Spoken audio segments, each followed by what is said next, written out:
ఉదయాన్నే ఎలాంటి హడావుడి లేకుండా, పప్పు నానబెట్టే పని లేకుండా, మిక్సీ పట్టే పని లేకుండా ఈజీగా 10 మినిట్స్లో ఇలా గారెలైతే చేసేసుకోండి. చాలా అంటే చాలా టేస్టీగా ఉంటాయి. ఈ రెసిపీ కోసం ఇంట్లో రాగి పిండి ఉంటే చాలు, అప్పటికప్పుడు ఈజీగా చేసుకోవచ్చు అనమాట. సో ఇంకెందుకు ఆలస్యం, ఇంకా ప్రాసెస్లోకి వెళ్ళిపోదాం. సో ఒక బౌల్లోకి 1 కప్పు రైస్, 1/2 కప్పు వరకు రాగి పిండి, అలానే పచ్చిమిర్చి, ఉల్లిపాయలు, కొత్తిమీర, కరివేపాకు, కొంచెం అల్లం తరుగు అలా సన్నగా కట్ చేసుకొని వేసుకోవాలి.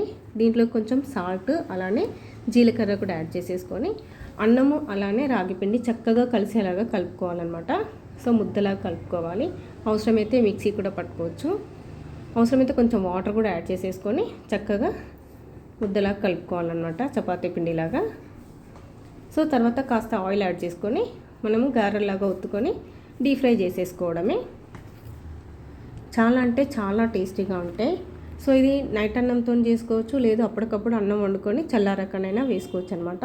ఎప్పుడైనా నైట్ అన్నం మిగిలితే ఎప్పుడు పులిహోరనో లేదంటే పెరుగన్నమే కాకుండా ఇలా కూడా ట్రై చేయండి. చాలా అంటే చాలా టేస్టీగా ఉంటాయి.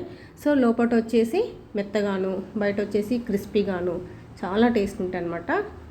సో తప్పకుండా ట్రై చేయండి. అలానే టేస్ట్ ఎలా ఉందో కామెంట్ చేయండి.